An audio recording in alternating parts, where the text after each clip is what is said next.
Okay, well, we'll make a start. My name is Matt Tuttleby. I'm involved with Tidy Towns here in Bundoran, and you're very welcome to this event. We have funding through Green Education Ireland and Pobal, and the idea partly behind the thing is that obviously this is a tree planting workshop, and Klaus is going to demonstrate various things in a few minutes. We have funding. Limited budget of funding, and we're hoping to provide some trees for the town as well, through Green Education Ireland and on Pobal. So we've got some trees bought for the retail area, and we're going to plant next week. Next Friday, I think we're going to plant some of those in the retail area where Lidl and stuff is. But we do have a limited budget too. I'm emphasising it's limited because at the moment it's limited, but we're hoping over time that will increase over the next couple of years. And we're particularly targeting if, say, there's housing estates in Bundoran town within a 2k perimeter. So if you know of areas that we could get permission to plant trees that would benefit the town, we're hopeful we can provide some trees free of charge for that from what the budget we have. But I have a sign-up sheet I'll distribute later. So if there's areas that you think may work for that we might be able to get permission, we can get contact details and we can go and assess some of those areas, and we can donate some trees and stakes and so on for such things. So that's some of the backdrop to this. And part of the funding too, we're enabled to do this workshop just to talk about trees and to encourage more tree planting and best practice in so doing. So that's really the introduction. So yeah. Great, and we'll chat along as the morning goes on, isn't it? Yeah, definitely. As you said that, I always think a community orchard is a lovely thing, and there's quite a few coming up. I don't know if in Hamilton they planted lots of apple trees, and Drumsna they have along the roadside. There's nothing nicer, because imagine all 95% of apples are imported into Ireland. It's crazy. There's, I think, just like 10 commercial apple growers left in the country, while they would grow here. So a community orchard, 20 apple trees, 3 meters apart, very easy. I always believe, something useful is a handy thing. So if there's any suggestions on pockets of land in town, please let us know. Yeah, with a little bit of shelter, that's important. Martin Luther King apparently said, what would you do if you knew the world would end tomorrow? And he said, I would plant a tree. It's kind of a strange concept, isn't it? But still, it's something to think about. Ireland is the country with first two lowest things. One is the lowest percentage of organic land area, but that's not what you're here for, at 2%. But it's also one of the lowest of tree cover. Yeah, Ireland has only about 10% of the land in tree cover, while other countries have lots more. I drove through, Northern Macedonia, and you drive for 6 hours through forests, like everything just trees. Really wonderful. But not only have we got the lowest, we also have the most stupid way of planting trees in Ireland, by far. Like 90% of all the trees that we have here are Sitka spruce, a Canadian species of a tree that is fast growing, it's profitable, and it's bad for the environment, it acidifies the soil.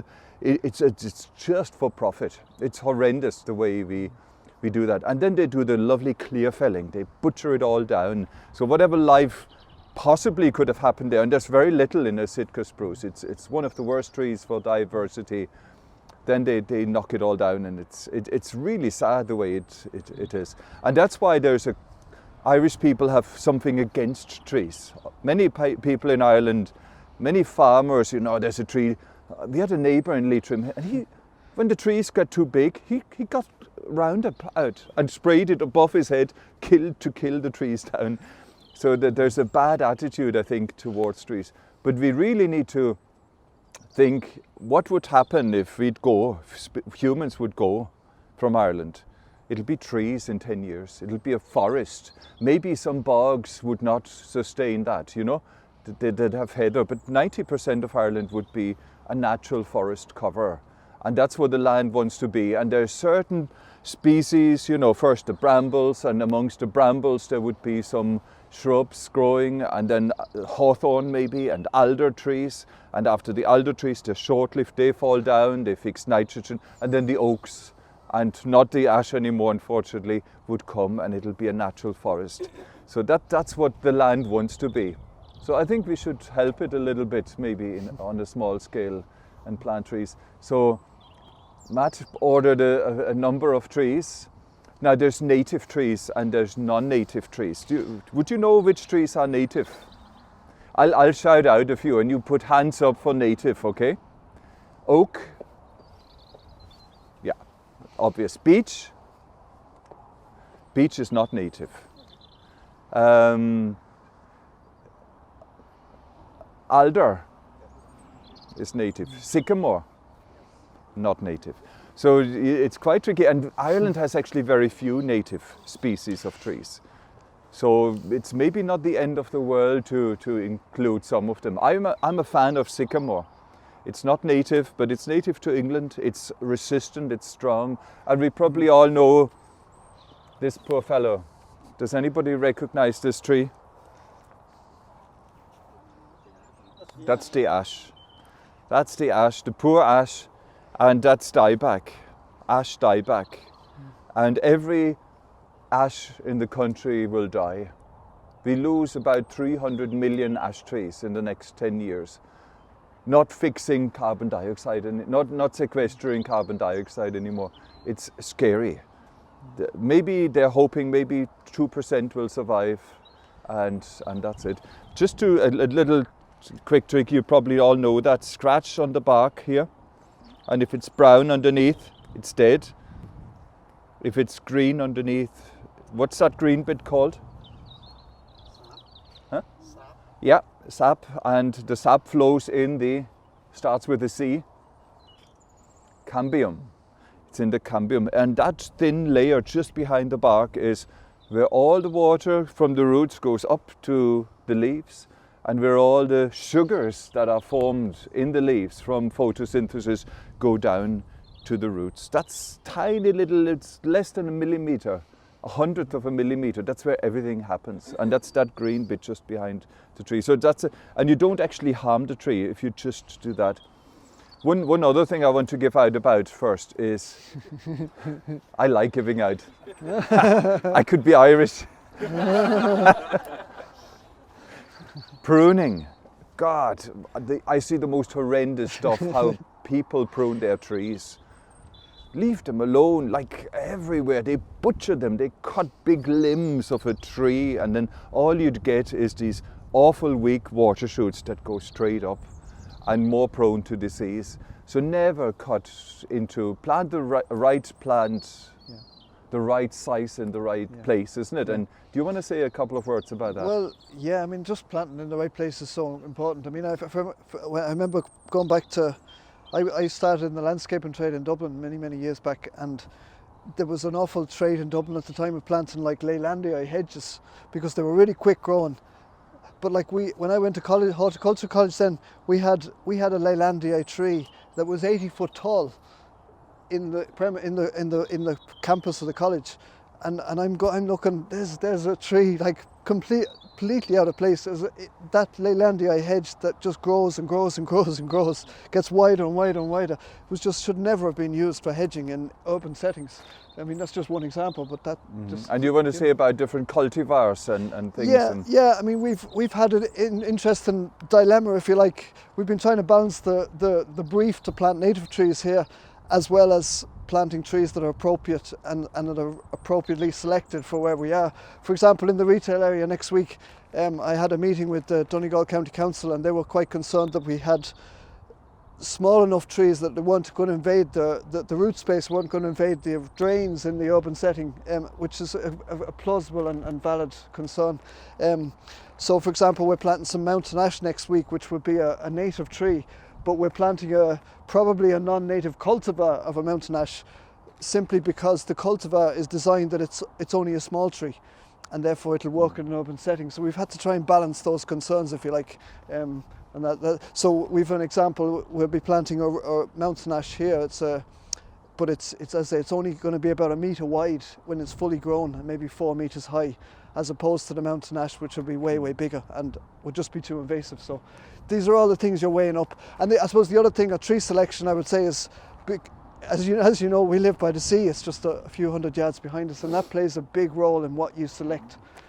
Because some of the native trees, even for example, and many trees will not survive the coastal winds, the exposure and the salt-laden air that we inhabit. Yeah. So you've got to balance all those things. Absolutely. And then you have to have protection of windbreak protection. Sumter here, that field, that was all just grass, wasn't it? Until 20 years ago now. So we planted the first hedge, the second hedge, the seaside hedge, which we got from Future Forest in Cork.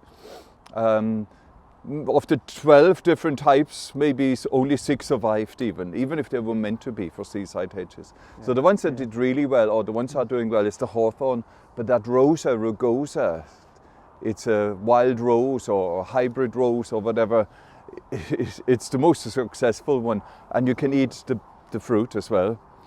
And it has more vitamins than an apple has, so it's really good. So quite a number did extremely well. But you can see the amount of shelter that we have. And it's not always from the sea where the wind comes from. The wind comes from there.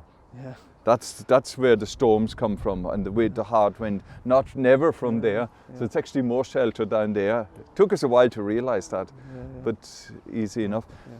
I would love you each to recognize, to learn the names of trees and to identify them even in the bud, okay? Because it's, we recognize all the corporate logos, the Audi symbol and the Starbucks symbol, but we don't recognize the plants that we actually see every single day in nature. And especially this one, the ash tree, which is in such trouble. I think it's sad, and we don't mourn enough for it. It's an extinction of a species, of one of the major players that we have in Ireland, the ash tree.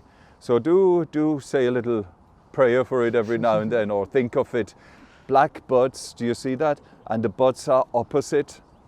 Yeah. Very unmistakable, very easy to identify in winter time. So opposite. Some trees have them alternate.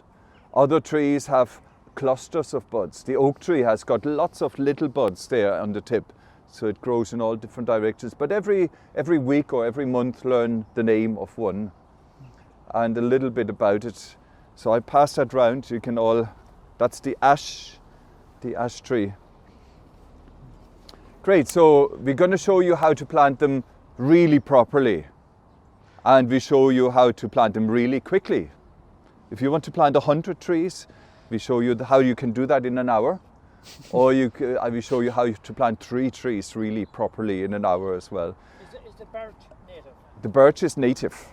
The birch is native, yeah. And it's a beautiful tree, isn't it? Yeah, that's a birch there, behind the shed, yeah. Actually, I was thinking while we're all comfortable and warm here, we could nearly do this one. Yeah. Or have we got all the starting things here? Then we go over there. And this one, Assumpta is super organized. And Matt, sorry. And this one there is an alder tree. An alder tree on the right there is a fantastic tree for this part of the country because it grows in the wet. Yeah. It loves the wet. Yeah. It's the only broadleaf tree which loses its leaves that has cones on it. So you can actually see cones on it. It's a nitrogen fixing tree as well, so it leaves the soil in a better condition than it was before. And Venice is built on it. This wood, as soon as it's dry, it rots away. No good for any building material, but if it's in water, it lasts forever. So if you're ever on a lake or riverside that gets flooded regularly and there's trees sticking out, it's always alder tree. So really good one for here. We've those 3 trees healed in. Do you want to point those out? Oh yeah, when you plant trees, one big mistake people make is they get the trees, they leave them in a bag, and then they expose the roots to it, especially to the air. Bare-rooted stock. The bare-rooted stock. Oh, I will explain that as well. Every minute counts for the roots to dry out and die. Every minute. So as soon as they came, Matt was healing them in. These 3 trees is what we are planting later. They're healed in, dug straight away. And as we move them, he has something to wrap them in. we just pull them out and walk them over. No, we protect the roots at all times. Bare root and potted trees. There are potted trees there. Yeah. They cost 10 times more than a bare root tree. A bare root tree is literally, you'll see that later, roots sticking out, and they cost much less, and they can only be planted from November to February in the dormant season. You can't do that in summertime, or they're not available. We're planting some next week, but we're pushing it. Yeah, I know it's fine. Once the leaves come out, you know, once leaves come out, they need water from the roots, but they haven't got the water, the roots yet established. Great, will we do that? So Matt is picking up the trees, and we'll all walk over there. Can't work and talk at the same time anymore. Typical man thing, or maybe age thing, who knows. So that's the proper way we do it now. So Matt is removing the sod from a square meter. We measured that that's just a meter across, yeah. Yeah. And he's chucking them. What we plant is a oak, a Turkey oak, which, Matt, that's very resistant to wind, isn't it? You said it loves the coastal conditions, which is why we've chosen it. Although it's strictly, obviously, not native, but there's another oak which likes which likes coastal condition. Do you know which one that is? Is that for the yes? Maritime Oak. I don't actually know that. Yeah.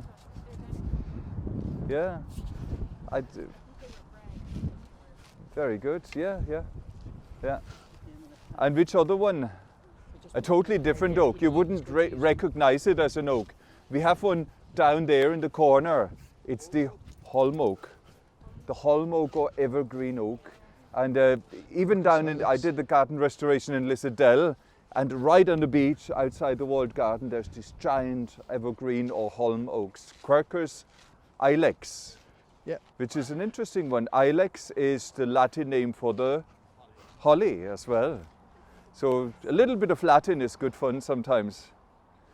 So very thinly he takes the sod off.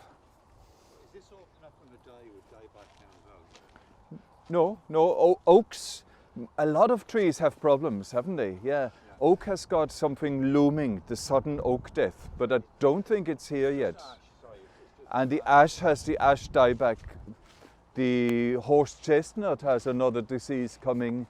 The larch trees have a disease coming. I don't know what we're doing. We're doing something seriously wrong. Monocultures. The planting of one species over a large area is to be blamed for a lot of things. The mass production of millions of ash trees in Holland, you know, if one gets it, of the same genetic information, that's really where it is. You're doing a good job. See, that's a lovely spade for it. We have specially for that, rather than this one. With that one, he would have to bend a lot deeper, isn't it? If you look at that, just the shape of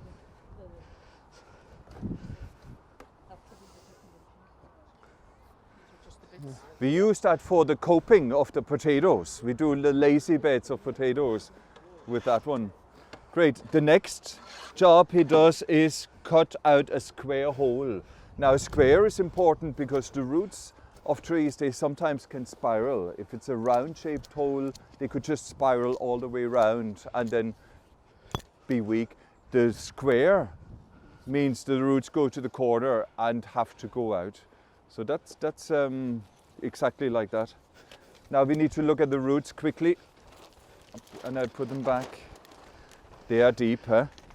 You always have to plant a tree the same height where it comes out. So that's the top, and that's that. So Matt, can you see how deep you have to go? About a foot.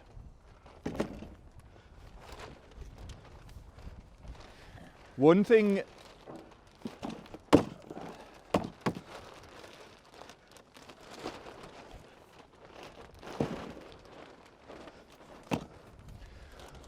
thing we mustn't do is, do you see how poor the soil is here actually?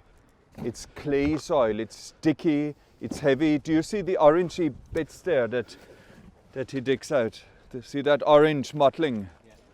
That's iron oxidized. That means that actually the water level in winter, it's partly flooded of the year. The water level is right up to that level for a number of months. So wherever you see the orange mottling, that's where you know the water level comes up in winter time, and it's at the surface. The grey color, bad sign, isn't it? The darker brown, compare that to that soil that we improved with compost. That's what you'd like, ideally, huh? Rather than that. What we mustn't do is to make this hole as fertile as possible. We mustn't put in a whole wheelbarrow full of compost in that hole now. A little bit just, because what would happen if we make that hole as fertile as anything? There will be a surge. The tree will be quite happy for a number of 2 years maybe, and it'll grow like mad, but then it has no inclination to ever get out of that. Why would you leave that, you know, to go into the poor soil around? So what we'll do is we'll improve this soil a little bit with compost. We'll add some compost into there now. But That's compost we made here ourselves, now in case anybody's wondering.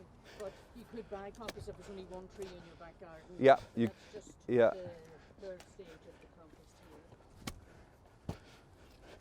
So I'm going as quick as I can. Yeah, take the bottom and put it aside there because it's subsoil. We don't want to mix the subsoil in. Okay. I was saying to Matt there, we're coming into the real subsoil now. We're going to put that away. That's only good for pottery now. Do you see that?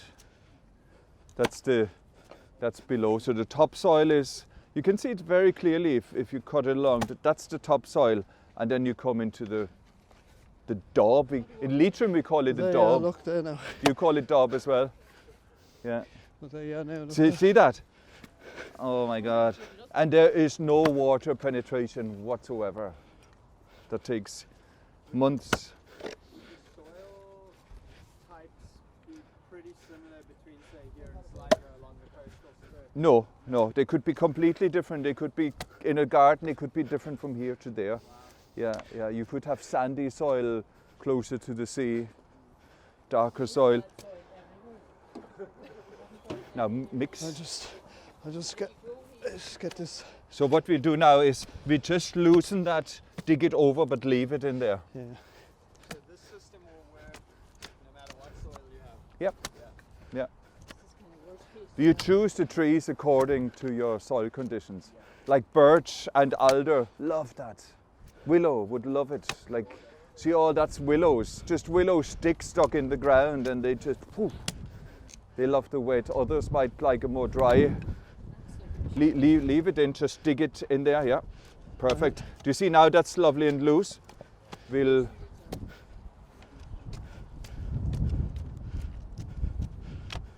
great. And Matt, if you throw this into here now.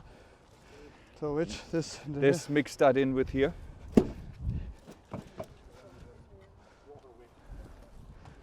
Look at all the worms.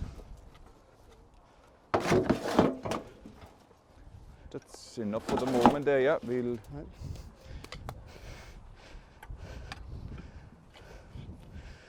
Okay. Next is the stake. So that's the thick one. Where's the thinner one? Oh, no, that's the only. Oh, That's yes, the other one, okay. Do you want me to get the thinner one? Yeah, I would use a slightly thinner one, but don't worry, it's fine. So, Do you want me to bang it in? the wind comes from here, so we have it. This one? Probably is, huh? Large would be the best. Large would be the best. BMD Quality. don't give it the option. Will Give you it up. bang it in? Always the stake first, okay? People plant the tree and then they realize the stake is next.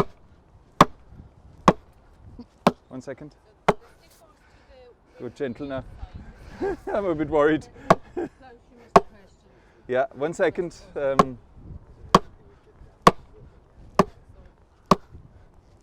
Will you hold it there sometime? Sorry?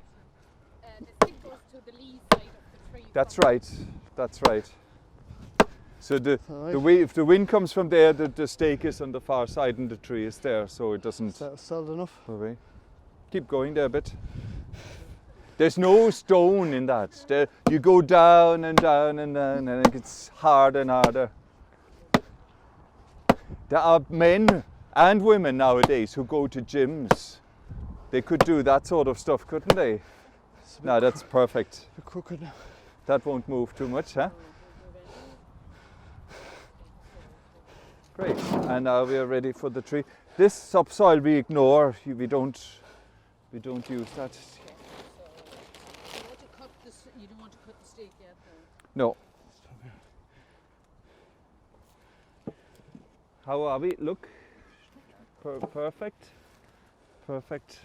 And a tree always has a pretty side and a not so pretty side. So if you turn, especially with apple trees also, you'll see. Over there we recently planted a few apple trees. Do you see that? Yeah. I think like that. What do you think? Pretty? We'll probably tie it here and we'll saw that off here.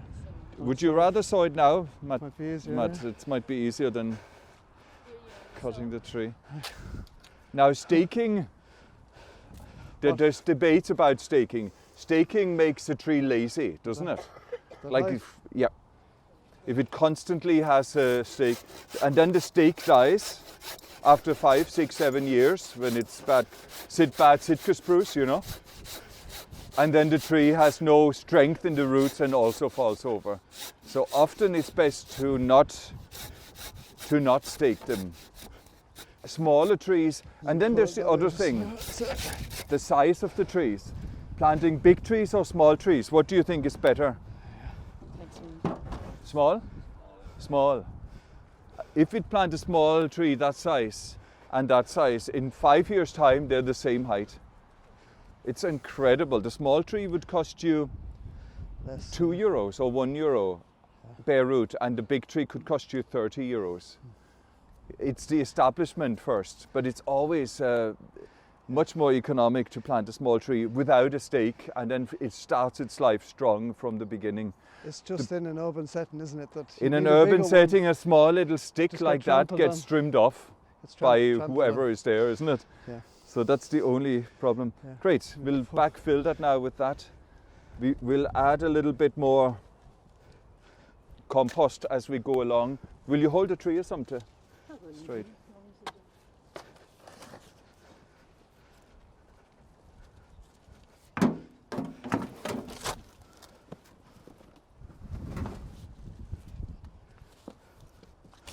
Gets plenty of worms as well, huh?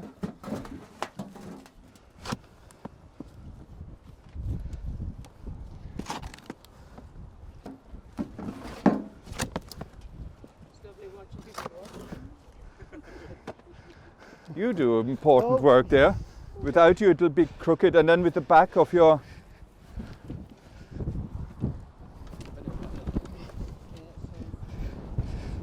Yeah.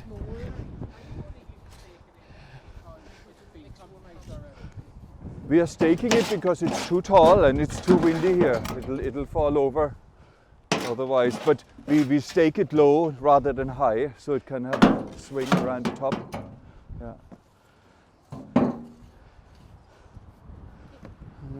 Cheers. We keep going.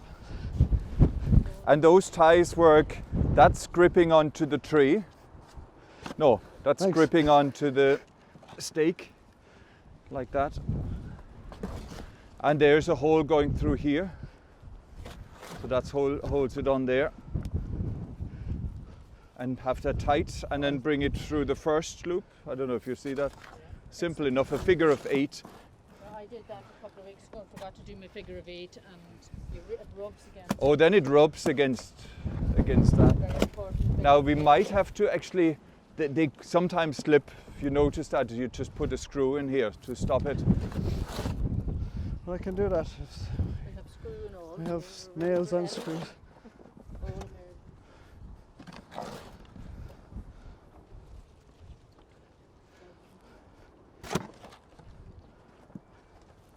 enough. Will we empty it out? Yep. Soil will settle down, you know.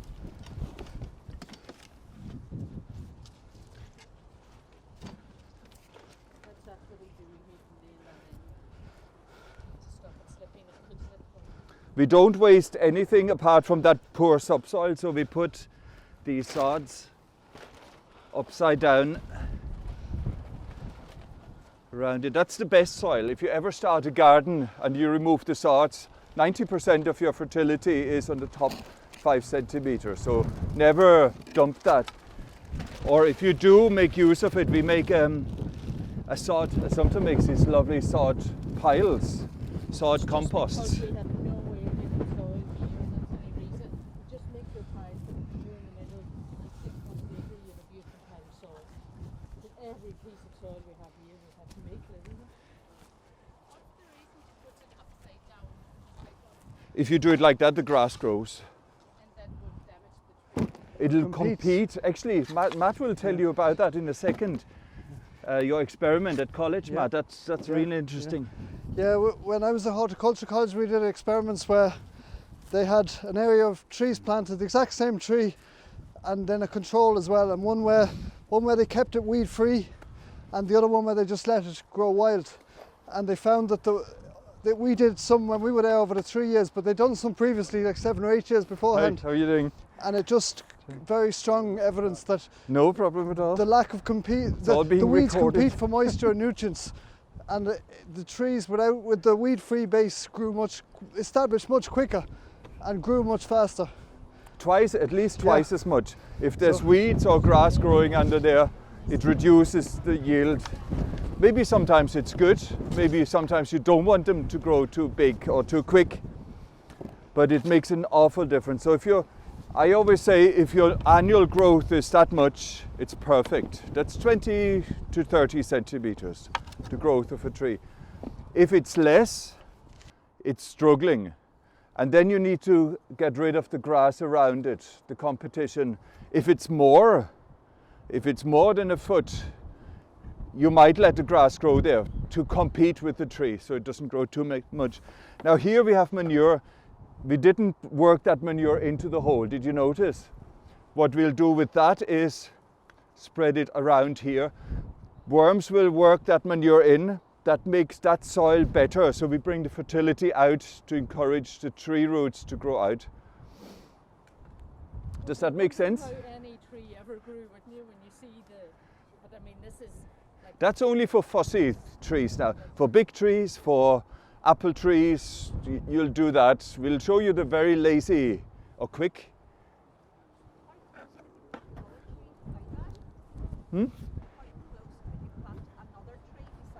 Well, depends what it is. That's an oak tree.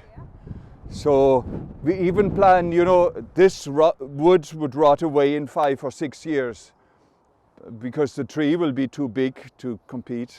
Yeah. So if it's smaller trees, maybe 3-4 meters. Bigger trees, maybe 10 meters. The manure you use, what is it? It's black gold, it's called. We got it from a farmer in Marie, and he brings it up 2 trailer loads every year, and it's absolutely beautiful. But we look after it, we get it, we turn it, we might add a little bit of maybe wood chip or something else into it. And when the worms are pink, that means that they're healthy.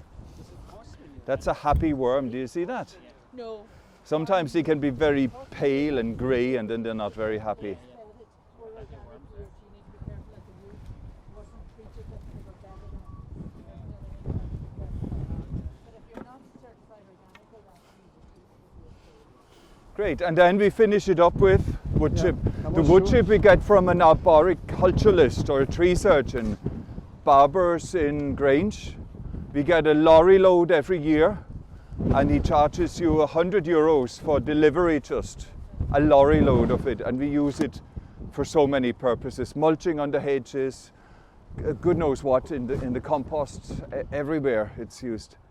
Sorry, where did you say that was from? Barber's Tree Services in Grange, yeah. And it's a waste product for them, but it's fabulous. Be careful that a tree surgeon doesn't just do the Leylandii. If it's just a Leylandia, it could make your soil acidic. So he has a nice mixed, mixed jobs and mixed trees. So do you want to talk about that or put it on, or what do you think? Oh yeah. Great. And it's likely that you will have rabbits or hares in some of your gardens. And you do need some sort of protection. You get these tubes, so you can get things like that. Sorry, no. You have people here? It's like thread now. Yeah. Hares go for your trees in around now, February, March. That's when I often find they just love the sap going up. So we lost a lot of apple trees one year with hares at that time of the year. Klaus, are you going to do any pruning of it? No. No, you didn't. We only did it on the apple trees. Mm-hmm. And if I put a nail in the bottom, so it stays at the bottom, away from the... Yeah. Brilliant. And that's it. That's an oak tree for the next, survive us all, I hope, for the next 300 years. Do you know the lovely books by Thomas Pakenham? Remarkable Trees of Ireland or Remarkable Trees of the World. That's amazing. So what we're going to do now is that he's going to show you the speedy way of doing birch, and then we have one more there and one more there. But this, if you like, is the way to do it. Everything after this now is a smaller version or a shorter version. Yeah, for bigger trees you do it quite nicely. Okay. So if you Great. turn Can we around take the just birch this and with the- us, Matt? And have you the birch up there and the spade? And you just bring a spade with you. So that's a really, so these are birch. I don't know what they are. It just says Betula birch on it. birch. Could be silver birch or downy birch, and they hybridize. Where do you want it here? Yeah, just there. So you simply do a T. No, maybe I go out a bit. Like this. Put the spade in like that, and then cut a T. Go back to the original. Scissors and the scissors there. Might be okay or something. How much did they cost us, something? And where did you get that? €10 for that bunch. €10 for 10, is it? I think there's 10. I didn't cut Yeah. them. I was so delighted to get them. Where do you get them? In Lahi and Keys. Keys in Lahi. Like, amazing, isn't it? €10. And you lever this up. Do you see that? I cut in here and in there. You lever that up, push that in, tuck in some roots. Heel, heel, heel. Next. Cardboard or your famous, Yeah. Yeah. your Cardboard, famous. cardboard, do the Have cardboard. you got that? We didn't bring over another white one. No, we left The white it. one No. for the next. Yeah, We'll do the white one for the next one. Yeah, we'll do it for the next big tree. Yeah. Perfect. Oh, you need it for the next Well, we big can tree. do it for the next tree. And so, You need more.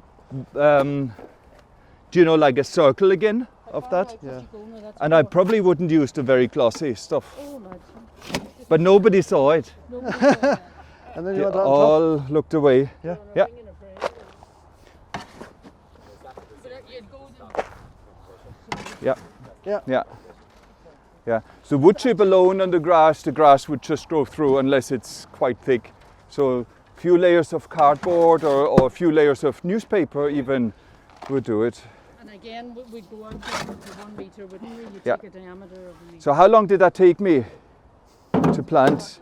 It's like seconds. You can do 100 literally in an hour using this, and you can always test, pull it. It's quite firm in the ground. Don't forget the heel around it to firm it in. And the spacing, Klaus? And the spacing, often, like in forestry, trees are planted very close together to get them straight up, and then they're thinned afterwards. But I love nearly trees that can, show their beauty, have the branches sticking out, and you can plant them maybe 4 or 5 meters apart, then you'd still need to. Depends. What's the minimum you would Depend on the tree. Depends on the tree and what you want. You could have it, this is more like a hedge growing up, and yeah. That's great. So our next move is we're heading, I think, up the front door of that house in the garden side. Let's leave that out or something and do that one. What do you think? Okay. You think time-wise? time-wise. Okay, sorry, that was... The other thing I want to show you is that hedge there beyond. It's called the Bennies. We call it the Bennies hedge, a deadwood We'll hedge. walk into the orchard for a second. Oh yeah, we'll show you the orchard. So see that hedge here around? That's called a deadwood hedge. We are not allowed to burn materials anymore, or farmers are not allowed to burn anything anymore. What we do here is we actually store carbon. That's what we do. Do you know? And every time we throw stuff on top and it breaks down. But the theory of it is birds, especially robins and wrens, they love to live in there. They love to nest in there, and beetles and all sorts of wildlife. And their droppings have seeds in it. They go and eat a hawthorn or something else, and they seed the hedge. So it's a self-sown hedge. And of course, in the thick of it, you know, there's nobody eating it. It has protection. But we use it as a carbon thing, you know. Before we had that, everybody from allotments and community gardens, I was always giving out, they had dumps. They dumped weeds, they dumped sticks, they dumped stones all over the place, and now they can neatly place them there as a carbon sequestering place. It's absolutely gorgeous, and we keep it fairly nice. Don't let it replace your compost, because what we were finding is that it's only for woody stuff that won't break down, because making your compost the most important is the gold dust. So don't use it lazily and just throw in anything. Yeah. Keep your compost. If you want to be we are nearly, you know, we grow willow and stuff that we cut every year and put it there. So the willow has taken carbon from the atmosphere for its growth, and we put it there and it goes into the soil where it belongs to. So it's a wonderful way. So here, and it created the only sheltered area. We have a number of apple trees over there, and the growth is that much a year. They're barely surviving, never producing apples. And we have one apple tree here, the one through there, and it was laden with fruit and heavy growth because of that extra shelter. So that's why we planted 4 apple trees, was it a plum cod? Plum cod. A plum cod is a cross between a plum and an apricot, so that'll be really exciting. And then the filbert or cobnuts, they're cultivated hazel trees. And somebody just asked me what's behind. And these are wild fruiting trees. You should know that. It has a hollow bark inside with a kind of a masked soft thing. Edible berries, antiviral properties. Elder. It's an elder tree.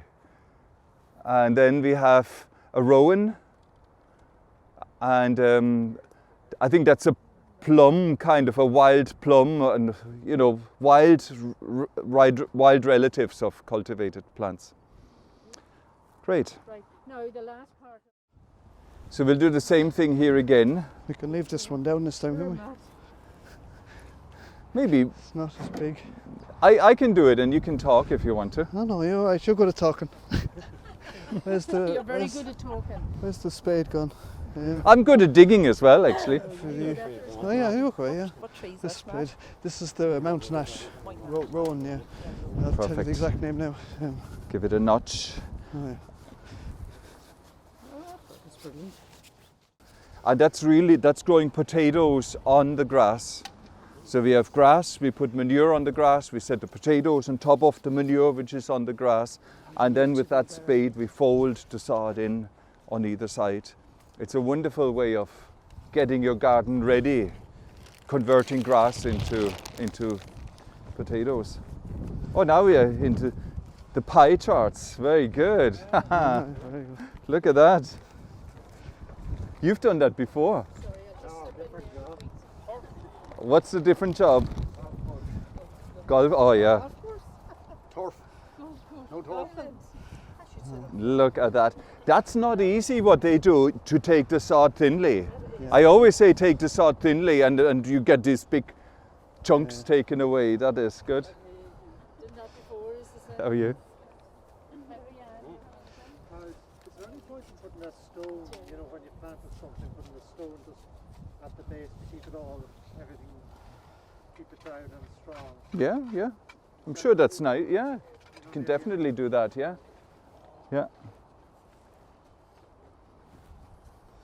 Turns you're well rested. You're in good shape today. You're well rested. Eh?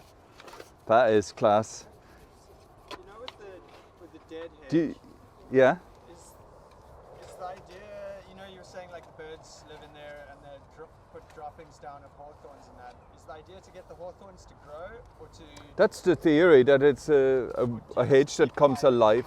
But we keep piling stuff on top. That's our place where we get rid of materials, really. So Yeah. essentially those hawthorn little droppings wouldn't really amount to much because you're putting stuff on top. Yeah, exactly. Not Yeah. really to grow ahead.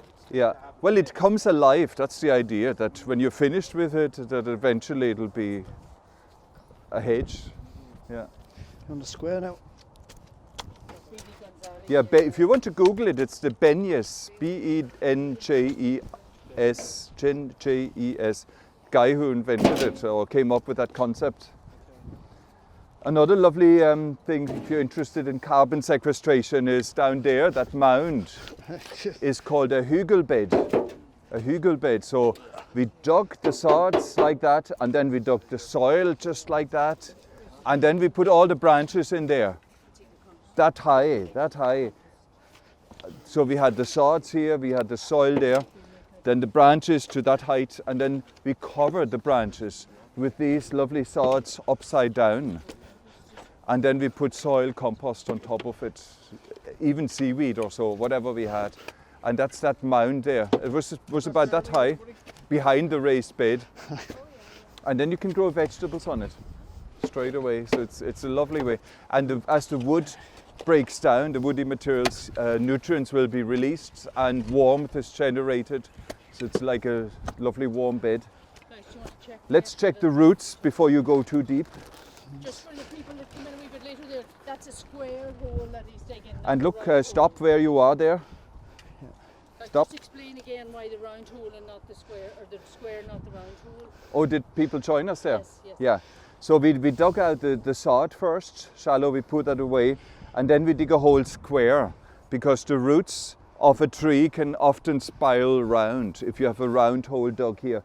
So you have it square, and if it reaches the end, it kind of they push through on the outside. It's a much better way. So first, before you dig the depth, check the hole.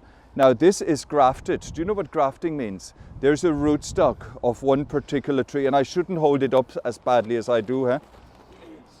Anyway, it'll be fine for a minute. And then they cut a splice of it and tape another branch onto it. So there's the rootstock determines the vigor, the height. And It's a mountain ash rootstock, and then it's Matt already said that it is a lower growing tree. If we grow a normal rowan tree, it'll grow as big as that alder tree. Too high. Yeah. But this is grafted onto a rootstock that's not vigorous, that is low growing. And the rootstock determines the vigor of the tree. So you still have the beautiful rowan on top, but it's a dwarf one. And the particular variety, as Smith said there, so it's the Saugus acriparia, which is the common mountain ash, but it's autumn spire. So it's a thin. Yeah. So if you see that, it's grafted, and you must never bury that, okay? If you plant it up to there, the rootstock would shoot out, and then you have the normal rowan. That often happens, actually. So prune on apples and on grafted trees. Whatever comes from below, prune that off, because that's... See this one here? It'll revert. That is a hazel, but it used to be a corkscrew hazel. But suckers from underneath came out from the rootstock, which was the normal hazel. There in the middle, look. Oh yeah, you see the corkscrew one there still. Yeah. I think this one we don't stake, okay? That's small enough. If a tree can stand on its own legs, let it do that. So you can backfill that, mix it together. Do you want to mix some of the compost in here? I don't know about sorbus, but with apples you get M9 rootstocks, which gives you an apple tree to about 10 foot tall. Then you get M26, that's a crab apple, you know, the wild apple, and that grows to 14 feet. Same varieties and everything. And then you get one called 106, which grows into a big apple tree, you know, the traditional orchard trees. Just to This remind particular you, one I don't know. we're mixing the compost and the soil that came out of there, and the secret is that you don't want to give it too rich a compost. So with the mix. Thank you. I'm not going to give it another step. Won't leave it more yet. Yeah. I don't want to get too much. There's a lot of debate about staking. So, but a smaller tree not staked, I think, is the best, because they know stakes get worse and worse. Their lifespan is shorter and shorter, and so many times I've seen apple trees or trees where the stake Enough this. rots away after 6-7 years, and then you have that weakened tree that will also collapse shortly afterwards. So you just dig it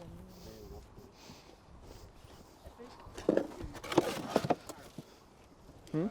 You know, you said like grafting and so I just confused. Yeah. You get rowan trees that grow on their own roots. The other one, it's a normal tree. But certain cultivars are grafted. So you have one tree here in a pot with a stick, you cut that off. Then you have another one, a cutting from this one, say, and you cut a splice into the rootstock. So you cut the rootstock off at that height, splice it, tape it together with grafting tape and wax, sealing wax, and join the two together. So they're two different trees, closely related. So they're not all compatible.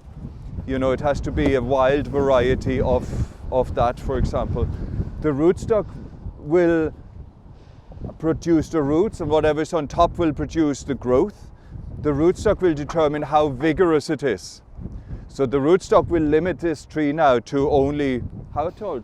2 meters? I think it's between 2 and 3. Yeah. Yeah. Now feel, if you want to, that's the perfect firm. Did you see me going around? I didn't say it. Don't leave it too loose, especially not in Bundoran. So I couldn't pull that out now like that. Yeah. What do we do next, do you remember? Well, when we put this, The bark is last. do you want to put this down? Oh, this for the yeah. different. So what we did in the other one, for people that came late, we put this one down. And I think we do that next, Matty. You don't. You want, And then that. okay. Yeah. Perfect. Yeah. Because, and I was saying, Yeah. 90%, do you see how good that is compared to that? 90% of nutrients are in there. Nothing is down below, very little is down below. So we don't want to waste that. Actually, that is fantastic. We can put it down exactly how it came out nearly, huh? Yeah. Okay. It's a bit of a puzzle though. Yeah.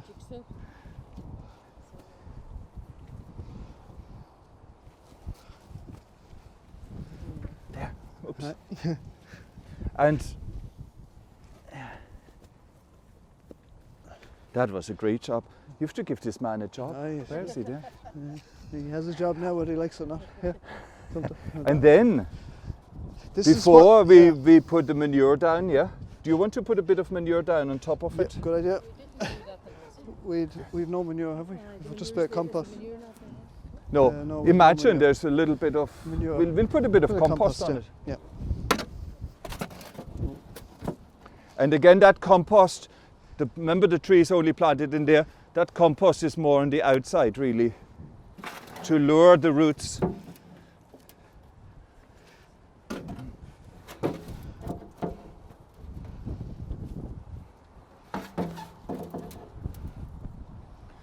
And Matt has a special material now.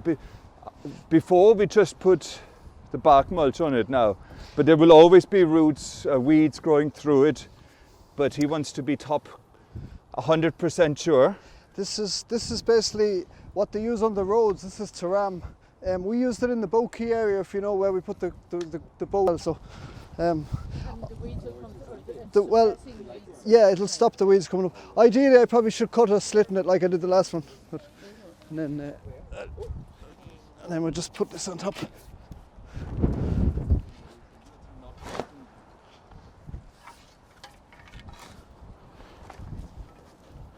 I think worms are probably the most underrated creatures.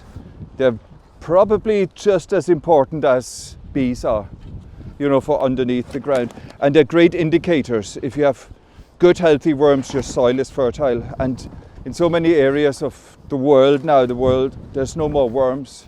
Southeast of Ireland, all the arable areas, there's no more worms following the plough. It's very sad. And that means the soils are dead. Tea on the bench out there, so if anybody has any questions or even for Klaus over there for the tea. Now, the key is to check. Sorry for interrupting you, but Matt has buried the rootstock. That was my next. So keep it away. Another thing, people often make a mistake. They would feed it. They would feed a tree. And then you put the compost or the manure around the stem of it. Also watering, when you water plants like tomatoes or trees, you water around here, it's totally wrong, yeah? The feeder roots are the ones furthest away. The roots of this tree will soon go out to here. And that's where the active nutrient and water uptake is, out of it. So if you water away from it, never on the stem. If you feed it, never put manure touching that. If there's manure touching that, it'll rot the stem at the bottom. Very, very common mistake. So keep away, lure it away. When you plant a vegetable garden, it's the height of the tree is the distance from the roots. So if a tree is 10, that birch tree has its roots going right underneath the house onto the path. So it's the height of the tree is the distance to roots, not the crown below. Sorry for interrupting you. Now you can. And it's a huge big thank you for everybody for coming. We're always delighted, and we have huge local support, and we always appreciate that so much. And can I just add too? Sorry, Matt, sorry. No, just I'll put on the kettle. okay. So Yeah, no. Can I just add too? There is a small crew of us each Wednesday morning that go out with Tidy Towns, just to take care of some of the landscaped areas around the town. So, if anyone ever wants to join that or help us out at any stage, feel free. Every Wednesday morning at 10 o'clock we usually go out. If you're on Facebook, just drop a message to the Bundoran Tidy Towns and we'll hook you up with the WhatsApp group or whatever. There will be some significant planting projects. We're going to finish the West End planting, the West End walk there. There's the big border there. We're finishing that in April, and we're going to plant some on Rogie as well. There's 4 raised beds in Rogie, so there's various projects you can get involved in if you're interested. And again, I have a sign-up sheet for trees. If anyone thinks they have an area that they can plant trees in, we'll, as a group, Tidy Towns will assess the area and so on, get details and get back to you. So I have a sign-up sheet for that. I'll give it out at tea time. But thanks very much for coming. thank you very much. Yeah, within a 2K perimeter, because we only have limited funding, I'm afraid. Sorry. Yeah. Just on behalf of as a local councillor, and we're working very closely with the local councillors as a local councillor here in South Donegal, and Tidy Towns have done fabulous work here since we got established some years ago. And there's lots of projects that we have to get on with, and everybody is very welcome to give us a hand out. But I think this is a wonderful exhibition and stuff today, and well done there. We learned something new about trees. You couldn't believe it that there's so much work, and so how simple they made it, you know. So there's a great morning there. Yeah. And thanks to everybody involved in it, and a big round of applause to everybody in that. Thank you very much for coming. Yeah. Well deserved cup of tea for you now.